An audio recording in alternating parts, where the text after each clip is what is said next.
يعني قل لهم في قرآن Assalamu alaikum wa rahmatullahi wa barakatuh. Inshallah, we will start our program, and as we always do, we start with the best speech, the speech of Allah subhanahu wa ta'ala, with our Qari and guest reciter, Sheikh Fuad al-Qassas. 5 دقائق 10 دقائق.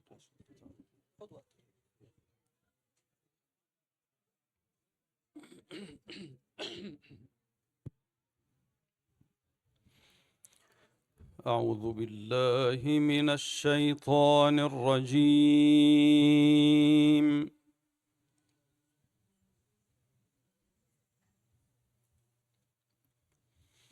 بسم الله الرحمن الرحيم.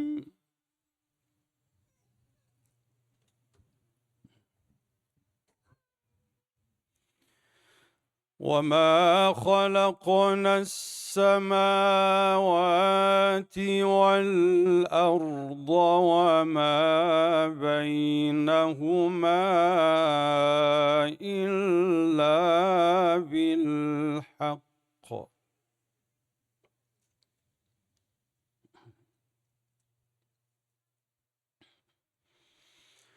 وإن الساعة لآتية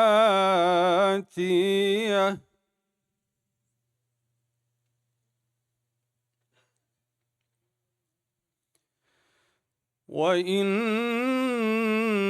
الساعة لآتية فاصفح الصفح الجميل.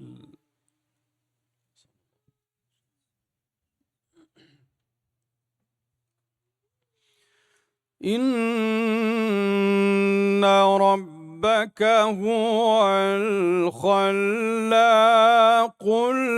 العليم.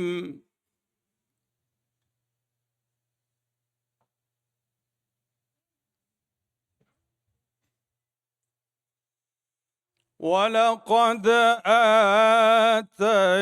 آتيناك 7 من المثاني والقرآن العظيم.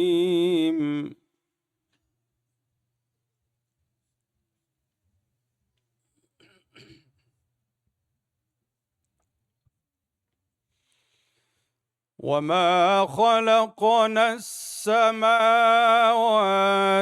والأرض وما بينهما إلا بالحق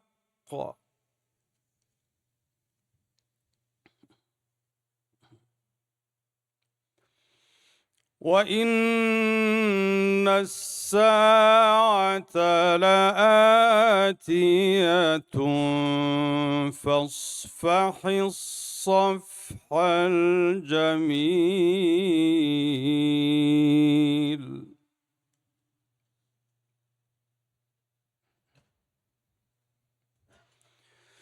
إن ربك هو الخلاق العليم.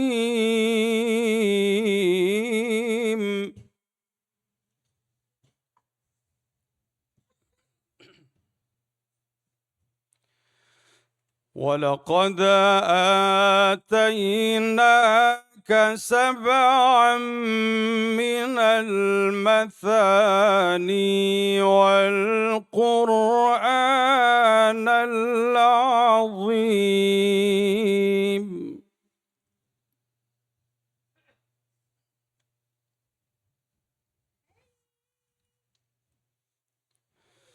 لا تمدن عينيك إلى ما متعنا به أزواجا منهم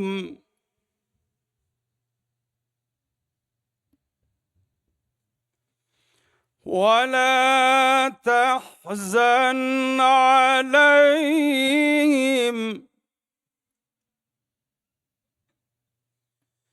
ولا تحزن عليهم واخفض جناحك للمؤمنين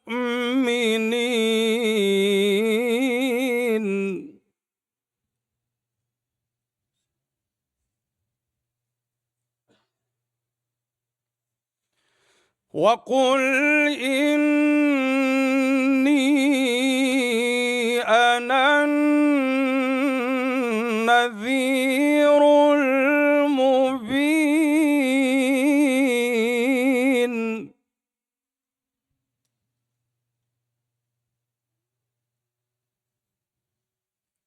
كما أنزلنا على المقتسمين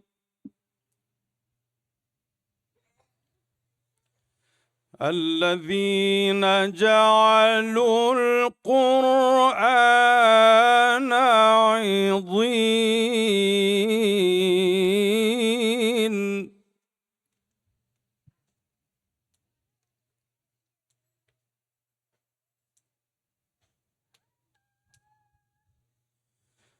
وقل إني أنا النذير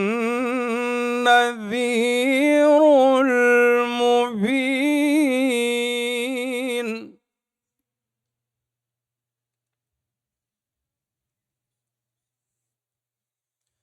كما أنزلنا على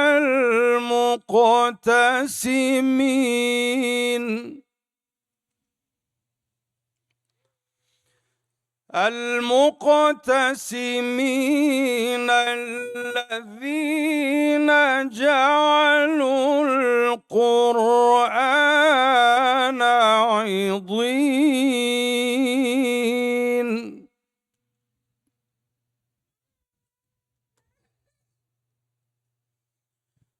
فوربك لنسألنهم أجمعين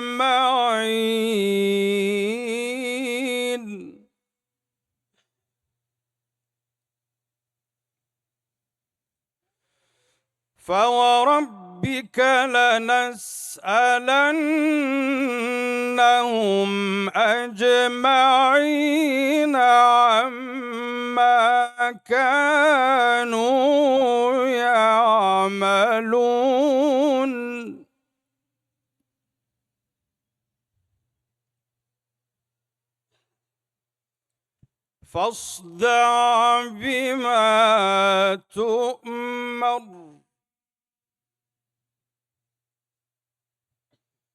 فاصدع بما تؤمر وأعرض عن المشركين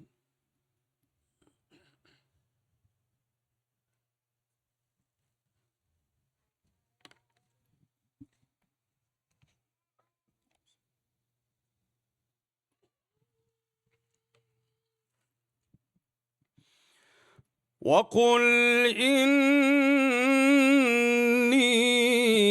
أنا النذير المبين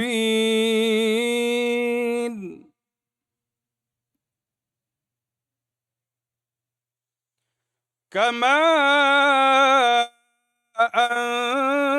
أنزلنا على المقتسمين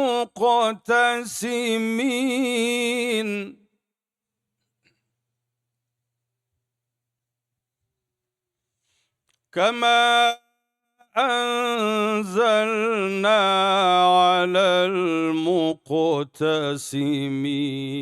الذين جعلوا القرآن عضين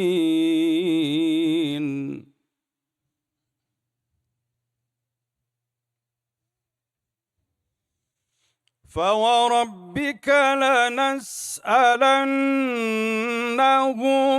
أجمعين عما كانوا يعملون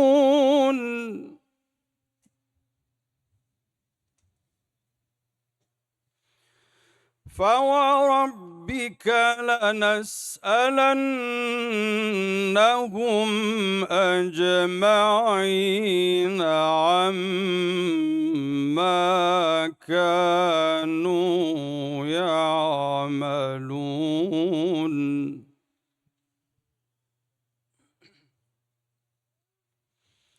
فاصدع بما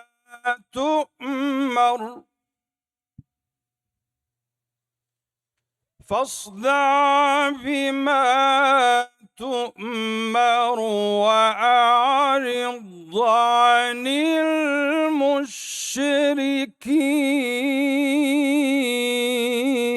المشركين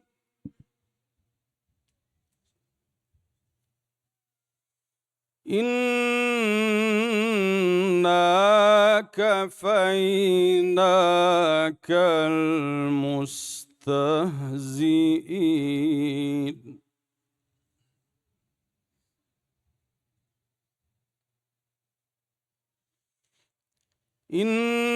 إنا كفيناك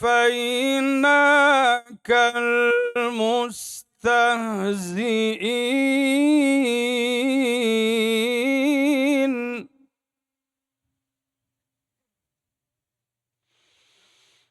الذين يجعلون مع الله إلها آخر فسوف يعلمون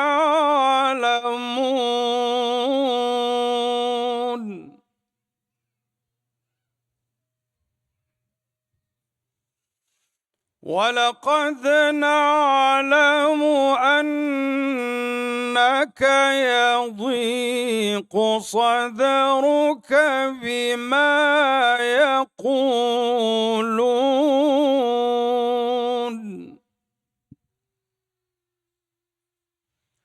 فسبح بحمد ربك وكن من الساجدين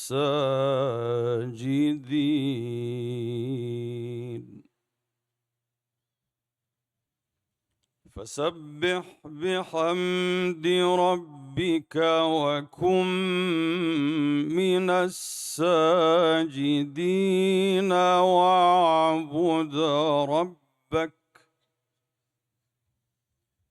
واعبد ربك حتى يأتيك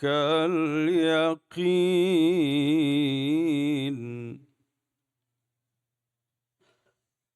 فسبح بحمد ربك وكن من الساجدين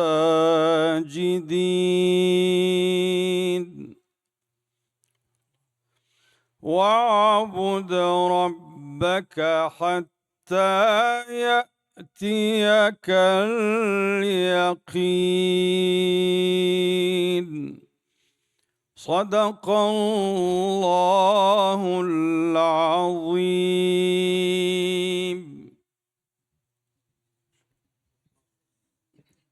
Takbir, takbir, takbir. May Allah bless our beloved Sheikh for his beautiful recitation. It moved the hearts, and we ask Allah to preserve him, inshallah. My dear brothers and sisters, today we're gathered to talk about deriving strength to be able to push forward. And I'm going to tie in some of the meaning of what the Sheikh recited to this topic. You know, before you start anything that involves a great deal of hardship, there's two things that can help you along the way. One is to remember the goal. You know, you're going through hardship, but you remember the finish line, and that motivates you. And the other piece is you need some coping mechanism to get you through this, let's say, race or any hardship. In a marathon, you drink water to keep you hydrated so you can keep going. And at the same time, remembering the prize. Allah subhanahu wa ta'ala, He beautifully said in Surah Al-Baqarah, when you're dealing with something, life itself is a big ordeal. وَاسْتَعِينُوا بِالصَّبْرِ وَالصَّلَاةِ إِنَّ اللَّهَ مَعَ الصَّابِرِينَ. Use the two things that Allah has given us. Sabr, the quality of sabr, patience, knowing that it's going to be there one day. And salah, the coping mechanism to get through the ordeal.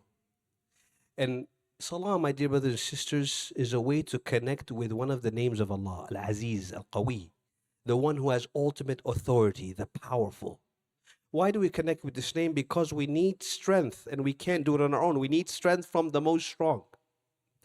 And Allah subhanahu wa ta'ala, in this particular verse that our Shaykh recited, He says, we gave you سبع المثاني والقرآن العظيم, the 7 oft repeated verses, which is Fatiha and the Quran al-Azim. We talked about the virtue of the Quran, how important it is to our life. But I want you to imagine if you combine 2 of the greatest things that help you in your life in one act of obedience, which is dhikr of Allah, which brings tranquility to the heart, and the Quran, which brings stability to the believer's life, all in the act of salah. Subhana Rabbil Azim, zikr, Quran, listening verses, also reciting. All of this is combined in the act of salah. And that's why I say to my dear brothers and sisters all the time, and I try to remind myself and them, that we're not doing salah right. We're not giving it its due right. If we were simply to give it its due right, I'm not talking about tahajjud or sunnah or anything like that. I'm talking about simply the 5 ordained prayers. If we just give them their due rights, we will see innumerable blessings in our life. We will see rizq, the thing that worries us. Allah subhanahu wa ta'ala, He commands the Prophet, أُأْمُرْ أَهْلَكَ بِالصَّلَاةِ وَاصْطَبِرْ عَلَيْهَا. Command your family to pray and be patient upon this. لَا نَسْأَلُكَ رِزْقًا. We don't ask you for rizq. نَحْنُ نَرْزُقُكَ. We will give you rizq. Sometimes we take away time from our family because we're stressed about the money. But Allah is saying, if you just invest this time in perfecting the prayer and teaching your family and becoming patient upon this, you will see the barakah of the rizq, which goes further than the rizq itself. Right? The blessing of the wealth that you have, whatever wealth you have now, it can go a long way simply by implementing and establishing salah in the home in a way that's not rushed, in a way that there's khushu'. If you do it right, it gives you rest from the dunya. The Prophet ﷺ used to say to Bilal whenever they were, struck by news that was sad or stressful, they're fighting battles, they're establishing Islam, is very stressful. He would say, Arihna biha ya Bilal. Oh Bilal, give us rest from this dunya. It's too much. And in the same surah that our Shaykh recited, in the few verses after Allah is talking about the gift of Quran to be used in salah, He says, we know that your heart is tight. Sometimes when we feel pressure, especially the men, we have so much on our minds, the children's future, the college, where I'm going to live. There's so much that people don't see that we hold in. It becomes so stressful sometimes. It's like a tightness in the chest. And that's the exact term Allah subhanahu wa ta'ala uses. وَلَقَدْ نَعْلَمْ أَنَّكَ يُضِيقُ صَدْرُكَ بِمَا يَقُولُونَ. We know, but what they say about you, your chest is tight. In another surah, He says, أَلَمْ نَشْرَحْ لَكَ صَدْرَكَ. Did we not expand for you your chest? How did this expansion happen? Allah says, when this happens, when you feel tightness, He says, فَسَبِّحْ بِحَمْدِ رَبِّكَ وَكُمْ مِنَ السَّاجِدِينَ. Glorify the name of your Lord, make dhikr, remembrance, and go down in prostration. It'll release the pressure. It'll give you time to reestablish yourself, like that water in a marathon. Rehydrate so you can keep running.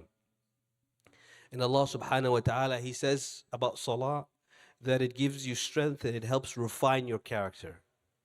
Allah subhanahu wa ta'ala says, خُلِقَ الْإِنسَانَ هَلُوعًا. That man was created on the edge. Something good happens, he goes this way. إِنَّ الْإِنسَانَ خُلِقَ هَلُوعًا. Indeed, man was created هَلُوعًا, meaning on edge, anxious. Something good happens, he goes this way. Something bad happens, he reacts quickly. He doesn't have that foresight to be able to say, this will go, this will come. So Allah subhanahu wa ta'ala says, if shar comes to him, إِذَا مَسَّهُ الشَّرُّ جَزُوعًا. He's annoyed by it. Why is this happening to me? Why do I have this? Why do I have this? After he experienced many comfortable days, that one bad day, he just starts to question life. And then وَإِذَا مَسَّهُ الْخَيْرُ مَنُوعًا. And when good happens to him, he's stingy a little bit. He doesn't want to give it. Oh, I got this good, let me hold on. It should be giving, right?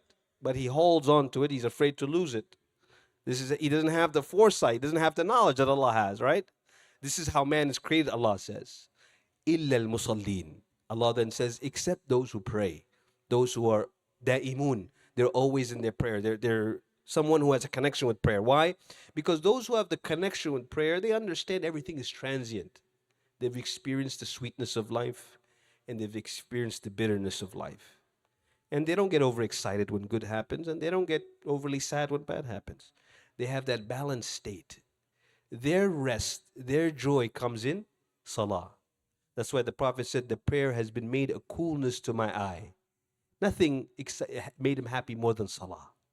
Because it was his chance to connect with Allah. And that's what he left us, my dear brothers and sisters. We don't have the Prophet ﷺ with us, alayhi salatu wasalam. But one of the things that made him happy towards the end of his life is when he would peek. He couldn't even have the strength to get up. But he would peek over the curtain where his house was. And he would see Abu Bakr radiallahu anhu leading the prayer. And he would smile. Because he felt his whole mission was summarized in that prayer. That image of the people having that connection with Allah that they didn't have before. And if you want to know how valuable salah is, ask someone who doesn't pray. He feels darkness in his life. He feels like there's a knot always. Something's always it's like a chip on his shoulder. He doesn't have that outlet to exhale. And now people are experimenting. They're saying, brother, you have to meditate. You have to do yoga. It's so good. That's all in our salah. Our salah is already that. It gives us the relief. It was the first thing that Allah said to Musa alayhi salam. Musa is Kalimullah, the one who spoke to Allah. And after years in the wilderness and in the villages, Musa was called back to Allah in the fire of the bush. We all know the story. What was the first thing he said? Innani ana Allah. I am Allah, Musa. Fa'budni. Worship me. Wa aqimi as-salata li dhikri. And establish the prayer for my remembrance. Musa held on to that so much that it is said when the Prophet ﷺ was going to Isra wa Mi'raj, he passed over the grave of Musa. And what did he see him doing? Praying in his grave. He never left salah. Because once you really experience what salah can do for you, you can't leave it ever. And what we need to improve on is the khushu' in salah. Allah says, قَدْ أَفْلَحَ الْمُؤْمِنُونَ. The believers are already successful. الَّذِينَ هُمْ فِي صَلَاتِهِمْ خَاشِعُونَ. Those who are in their prayers have khushu', tranquility, intentionality, presence. How much of us are lacking this presence in our salah? Do we go there to really spend time with Allah, or do we go there to check off something on our list for the day? And that's the difference between the Sahaba and maybe us. They went to extract that strength that they needed, to extract the tranquility, all of the beautiful things that Allah can offer you once you connect in the salah. And I tell my dear brothers and sisters, there are times in your life where you're going to need light. Of course, we need light while we're here in this dunya, but also in the hereafter. And Allah subhanahu wa ta'ala talks about the light will come from the places of wudu and sujood. That will emanate a light that will help you get through the stages of the akhirah. So the one who prays here, he's building his power station of light. The one who truly prays, because there are others who pray who Allah subhanahu wa ta'ala criticizes. He says, Al-munafiqun, the hypocrites, إِذَا قَامُوا لِلصَّلَاةِ قَامُوا كُسَالًا وَلَا يَذْكُرُونَ اللَّهَ إِلَّا قَلِيلًا.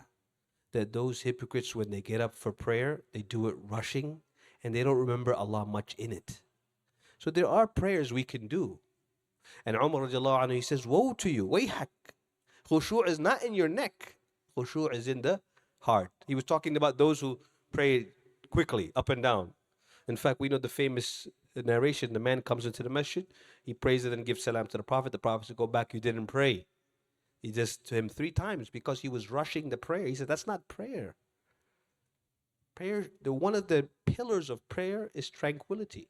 It's a pillar. You know, when you take off a pillar, you don't have that action anymore. So tranquility is a essential pillar of salah. And that's why, my dear brothers and sisters, out of all the advice I can give you and myself, I say, in order for you to live this ordeal, to carry on strong with whatever hardship comes your way, is to always go into salah. The Prophet, if something stressed him, he went to salah. If it's a moment of joy, you have sujood shukr, a sujood, a prostration of thankfulness. It was all about salah. And we know that the thing that will get people into the hellfire is that they didn't pray. Allah says, "Fi jannatin yatasaalun anil mujrimin." Allah talks about the conversation of the people of Jannah asking about the wrongdoers. "Ma salakakum fi saqar?" What got you here? What got you? Saqar is a word for hellfire. The first thing they say, قالوا لم نكن من المصلين. We were not of those who prayed. ولم نكن نطعم المسكين, and we didn't feed the miskin. وكنا نخوض مع الخائدين. We used to hang out with bad company. And people who procrastinate, people who don't believe truly. وكنا نكذب بيوم الدين, and we used to belie in the day of judgment. We didn't think it would come. We didn't think it would come a day where we would be accountable. حتى أتانا اليقين, until death came to us. And when death came, of course, they realized at that point it's too late. Allah subhanahu wa ta'ala says, يوم يكشف عن ساق, Allah will reveal the hardship of that day.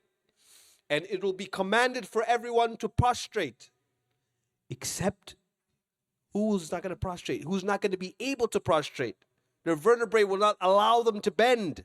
Those who refuse to make salah, وَهُمْ سَالِمُونَ, when they were in a state where they could make salah. Now is a time where we could make salah. If you refuse to do so now, on that day you will be commanded to make salah. You will try, but your body will not allow you to make salah. Allah will prevent the bones in your body to bend in a way that you could bend at this moment.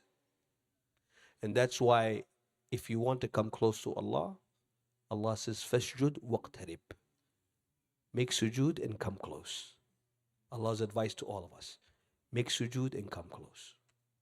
And Allah will compensate you for any loss that you've had, any tragedy, any calamity.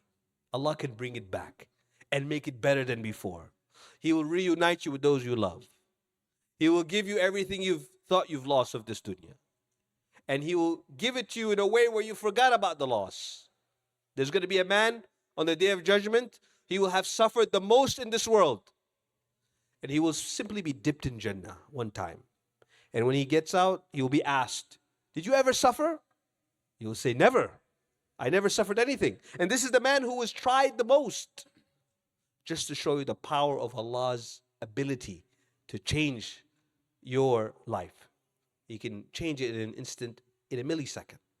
So we ask Allah subhanahu wa ta'ala to make us a people of salah, to make us people who are khashi'un in their salah, remembering Him, having the intention, the reverence when we pray to Him. We ask Allah subhanahu wa ta'ala to accept our good deeds, to heal our sick, and to have mercy on all who are dead.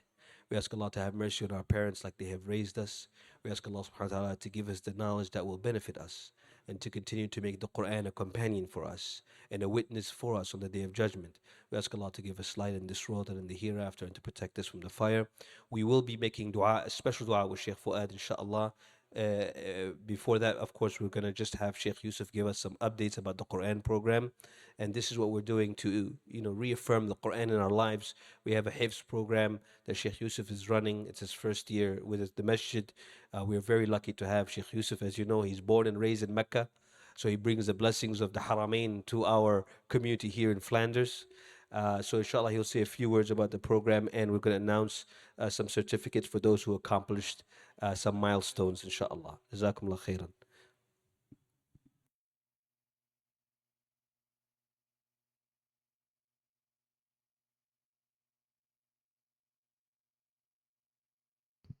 Assalamu alaikum wa rahmatullahi wa barakatuh. Alhamdulillah, we have started our program almost 2 months ago. And Alhamdulillah, so far we have students that memorize almost 3 juzu. They already memorized before, but they revised what they have before. Alhamdulillah, now they add extra maybe 5, 6 surah from what they have before. We have, I'm gonna call them just maybe 1, 2 minutes. They can recite what they have. Ibrahim, can you come please? 1 second. Very quick, inshallah.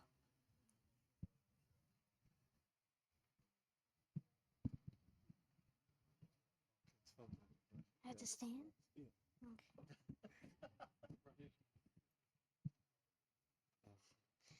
Should I say I'll do it out loud? Okay. أعوذ بالله من الشيطان الرجيم بسم الله الرحمن الرحيم سبح لله ما في السماوات والأرض وهو العزيز الحكيم له ملك السماوات والأرض يحيي ويميت وهو على كل شيء قدير هو الأول والآخر والظاهر والباطن وهو بكل شيء عليم هو الذي خلق السماوات والأرض في 6 أيام ثم استوى على العرش يعلم ما يلج في الأرض وما يخرج منها وما ينزل من السماء وما يعرج فيها وهو معكم أينما كنتم والله بما تعملون بصير له ملك السماوات والأرض وإلى الله ترجع الأمور MashaAllah, Jazakallah khair. Alhamdulillah. MashaAllah, Ibrahim in 2 months almost he memorized close to the 4 juzu. He in Surah Al-Rahman now, MashaAllah. And we have Zakaria.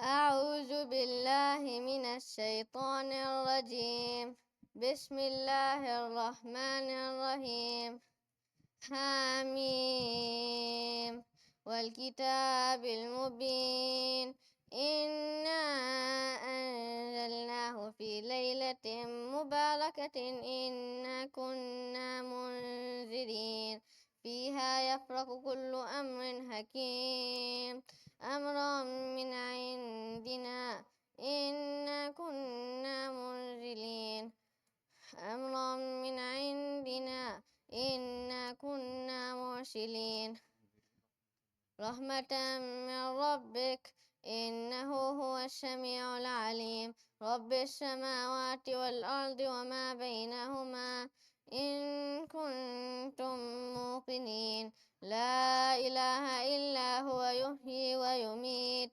ربكم ورب آبائكم الأولين بل هم في شك يلعبون فارتقب يوم تأتي السماء بدخان مبين يغشى الناس هذا عذاب أليم. Jazakallah khair, Zakaria. MashaAllah, Zakaria, he memorized with me Ahqaf, Al-Jathiyah, Ad-Dukhan, and he in Surah Al-Zukhruf now. And we have Layana, if she's here. She's here, Layana? Yes.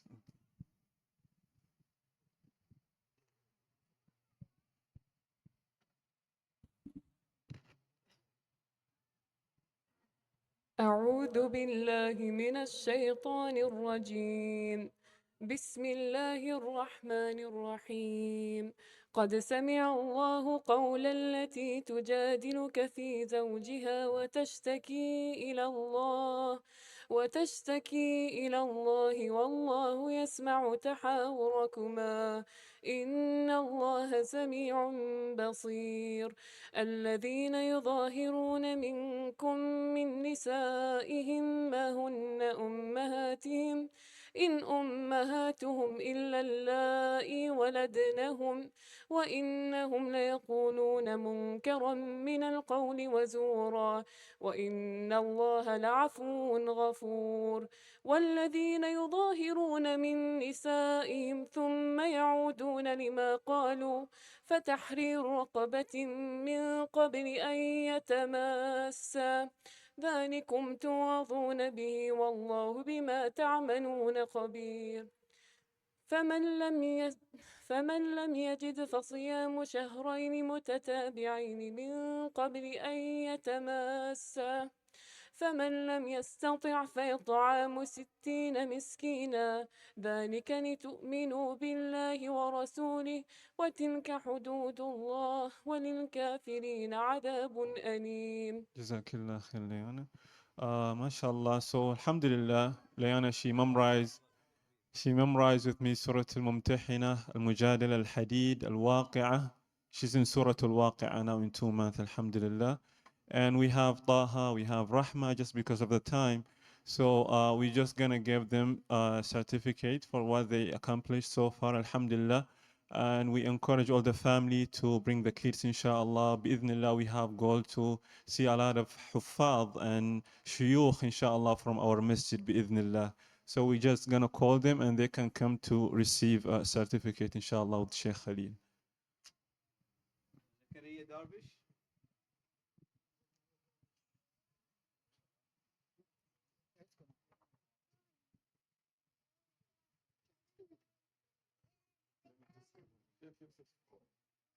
Ibrahim Mahmoud.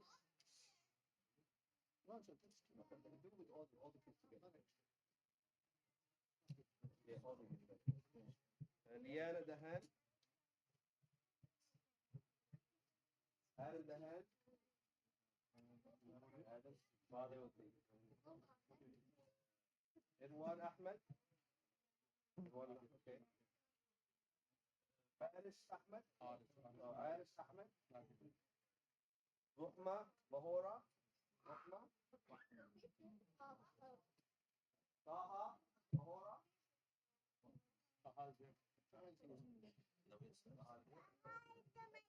Nabiha Awan.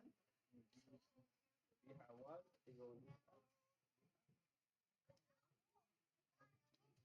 Labi Al-Masoud. Labi. Labi. Mustafa Ansari. Not here. Ibrahim Riz. Not here.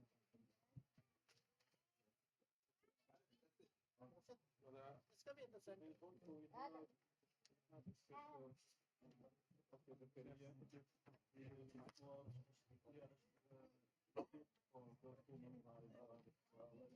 Let's make an alternate.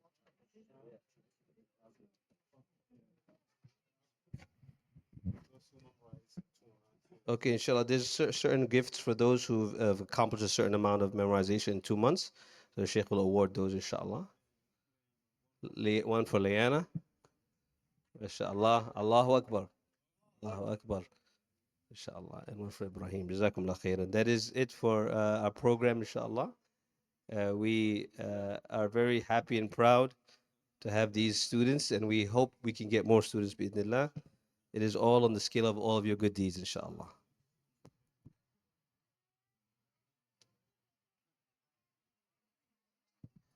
Now we will close, inshallah, with a dua from our beloved Sheikh Fuad, for your presence and for those.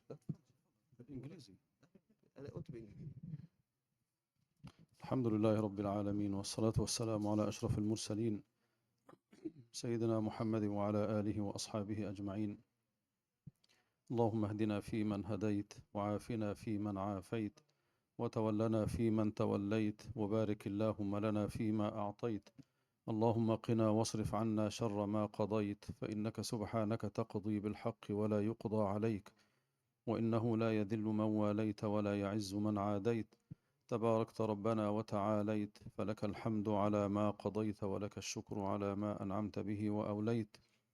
نستغفرك اللهم من كل ذنب وخطيئة ونتوب إليك ونؤمن بك ونتوكل عليك.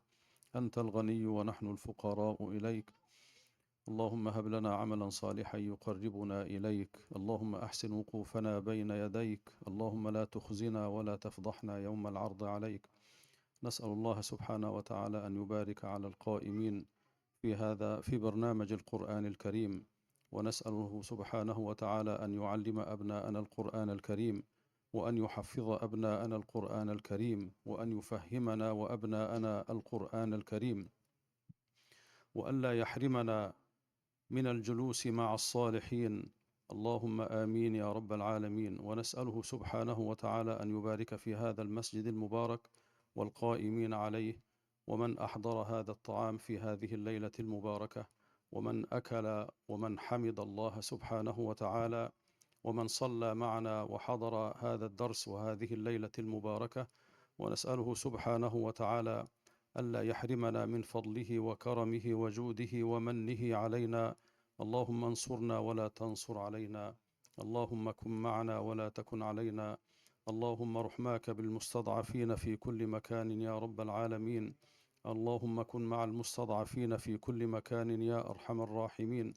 اللهم كن مع إخواننا في غزة وفلسطين والسودان وفي كل مكان من أرض الإسلام يا رب العالمين. اللهم انصرهم على عدوهم نصرا مؤزرا. اللهم انصر من نصرهم واخذل من خذلهم. اللهم من ضيق عليهم فضيق عليه أمره في الدنيا والآخرة، ومن شق عليهم فاشقق عليه في الدنيا والآخرة. اللهم انصر من نصرهم وأيد من أيدهم يا رب العالمين. وصلى الله وسلم وبارك على نبينا محمد وعلى آله وأصحابه أجمعين. Jazakumullah khair to all of you. A special thank you to the Badi family. May Allah have mercy on Brother Zain. May Allah grant him Jannat Firdaus, inshallah. And to all of you, thank you for coming. Inshallah, look forward to the next family night in December. Barakallahu feekum. Drive safe. Assalamu alaikum wa rahmatullah.